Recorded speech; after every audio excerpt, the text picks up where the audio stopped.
সবচেয়ে বড় ধ্বংস কি জানেন? যখন একজন মানুষ ভাবে আমি তো ভালোই আছি, আসলেই তখন সে থেমে যায়, পিছিয়ে পড়ে। প্রিয় ভাই, আমরা অনেকেই মনে করি যে নামাজ পড়ছি তাই যথেষ্ট, যে আয় করছি তাই যথেষ্ট, যে অবস্থায় আছি তাই যথেষ্ট। কিন্তু এই যথেষ্ট শব্দটাই আমাদের জীবনের অগ্রগতিকে মেরে ফেলে। আল্লাহ কুরআনে বলেন, যে আজকের দিনটিকে আগামীকালের জন্য প্রস্তুত করে না সে ক্ষতিগ্রস্ত।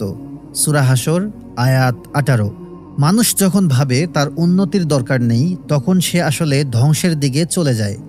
একজন মুসলিম কখনো থেমে থাকতে পারে না। নামাজে খুশু বাড়াতে চেষ্টা করতে হবে, কোরআনের জ্ঞান বাড়াতে চেষ্টা করতে হবে, পরিবারকে সুন্দর করতে চেষ্টা করতে হবে। আজ আপনি যদি একটু একটু করে নিজেকে উন্নত করেন, আগামীকাল আপনি হবেন সম্পূর্ণ ভিন্ন মানুষ। আজকের ধৈর্য, আজকের পরিশ্রম কাল আপনার জন্য ইজ্জত, বরকত আর সফলতা বয়ে আনবে ইনশাআল্লাহ। তাহলে প্রশ্ন হলো, আপনি কি স্থির হয়ে বসে থাকবেন, নাকি প্রতিদিন নতুন করে নিজেকে গড়বেন?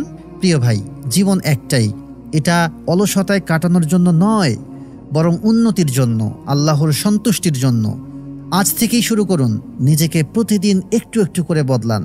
কারণ যারা ভাবে আমি যথেষ্ট, তারা একদিন বুঝতে পারে তারা আসলে কিছুই অর্জন করতে পারেনি। আসল সফলতা হলো ক্রমাগত উন্নতি, আর সেই উন্নতির পথে আল্লাহ থাকবেন আপনার সাথেই ইনশাআল্লাহ। আসসালামু আলাইকুম।